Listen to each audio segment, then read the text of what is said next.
Good evening. I'm your local weather authority, Chief Meteorologist Chris Yates. It has been a cloudy and cool and blustery day. It is April. Just doesn't seem like it. 42 degrees and normal. Nice view on our Dr. Lawrence Lee camera. We're watching scattered rain showers moving in from the northwest. Most of this has been pretty light, but later tonight it gets cold enough for any rain to start to mix and change over to snow. We'll have that forecast and more coming up. WMBD News at 5 starts now. This is breaking news from WMBD News. And first tonight, breaking news, more than 300 Illinois State University employees are planning to strike. Good evening and thank you for watching. I'm Rebecca Brumfield. And I'm Shelby Roberts. Let's get straight to our own Austin Schick, who joins us live with that breaking news from our Twin Cities studio. Austin.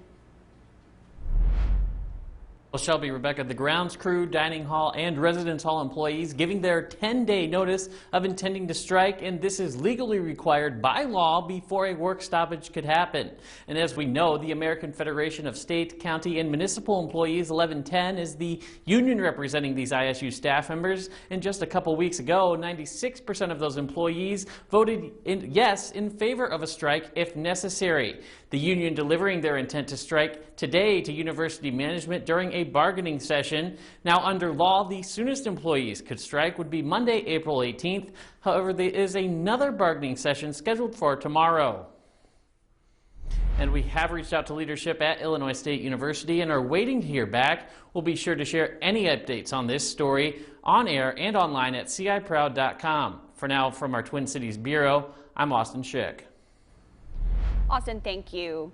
347 pairs of shoes lined up representing a heartbreaking memorial. Today at the State Capitol building, a call to action being displayed for everyone to see. A rally taking place to bring awareness to child abuse. Today marks the 3rd anniversary of the death of AJ Friend of Crystal Lake. Since his death, 347 children have died under the watch of the Illinois Department of Children and Family Services, including the recent death of 8-year-old Naven Jones of Peoria.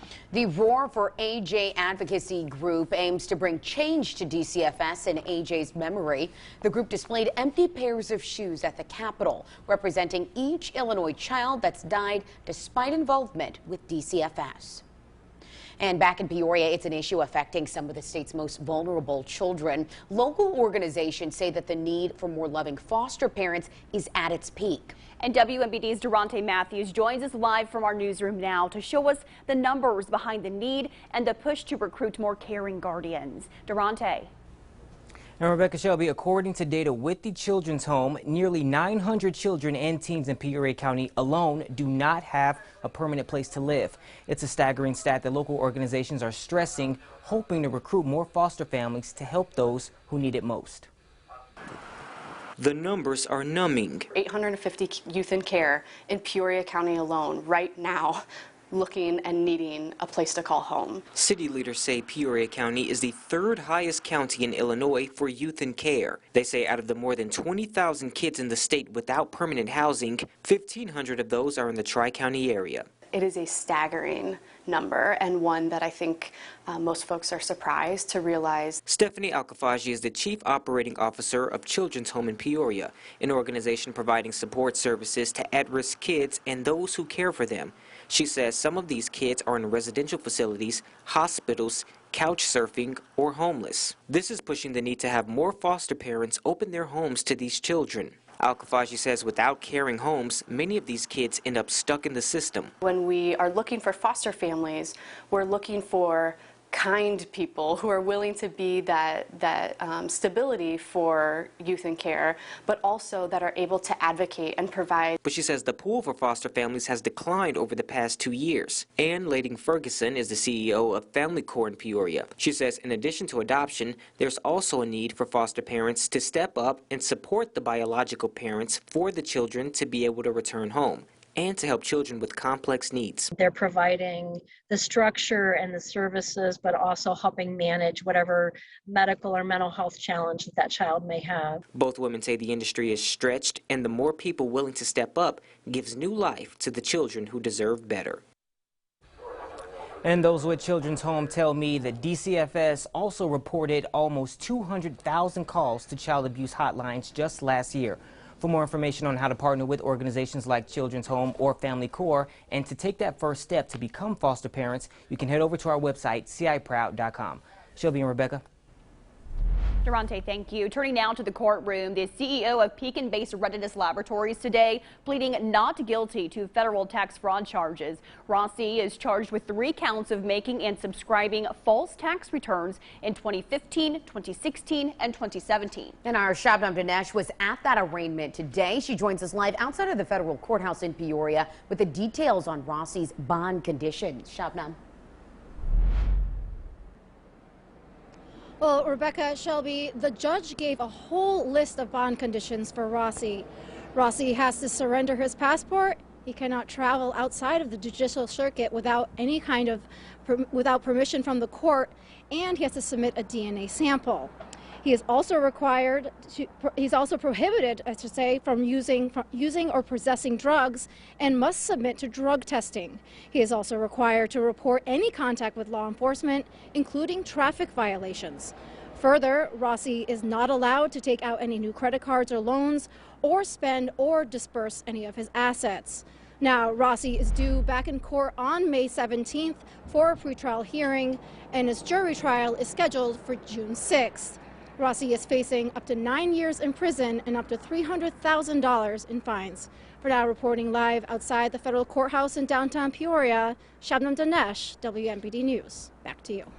Shabnam, thank you. Continuing coverage, Peoria police praising technology. Officers say the department's 16 new license plate reader cameras have helped solve 18 major cases within the past month. Police say the cameras have been fully operational since early March. They say the cams are posted in some of the city's hotspot areas for crime. So far, they've been used in cases for stolen vehicle recoveries, missing persons, hit and runs, shootings, homicides, and arsons. Captain Matt Briggs says the hope is to bring on more cameras and utilize technology for future investigations. When it comes to technology in today's police world, technology at the forefront. I mean, if we want to continue to be at a point where we can solve these crimes and actually deter criminal behavior, we need to push forward with technology. He is also reminding the public that these cameras do not cite people for speeding or violating stop signs and red lights. He says the cameras only show that you passed by, and then that information is only used if it relates to criminal or public safety investigations. WMBD is your local election headquarters. A candidate running for Illinois Secretary of State making a campaign stop in central Illinois this afternoon. Democrat Anna Valencia met with voters and local leaders at the Peoria Labor Temple. Since 2017, Valencia has served as Chicago City Clerk. During her visit today, she was joined alongside active Secretary of State Jesse White. Valencia says her goals include making Secretary of State services more accessible, equitable, and modernized. We want to create an online portal, kind of a one-stop shop, where you would create your own login and you could renew your driver's license there. You could register your business there. You could do all the things you need to do with your own online portal system. Valencia says she also wants to start a civics corps. This would allow young people to receive a paid stipend to perform tasks like learning how to register others to vote. This nomination is confirmed. And in national headlines, with a historic vice president presiding, the Senate making it official. 51-year-old federal appeals court judge Ketanji Brown Jackson will now become the first black woman to serve on the U.S. Supreme Court. The Harvard Law graduate and previous federal district court judge will also become the first former public defender to serve on the high court. Tonight on WMBD News at 10, you can hear from leaders in the Twin Cities on how this nomination affects our community. And a consumer alert now. A new amendment made to an Illinois bill is drawing some criticism from gas industry leaders. To combat inflation, Governor J.B. Pritzker is pushing for a one-year freeze on the state's gas tax. The tax currently sits at 39 cents a gallon with an increase set for July. Tuesday, an amendment was made to the inflation relief legislation, House Bill 1497.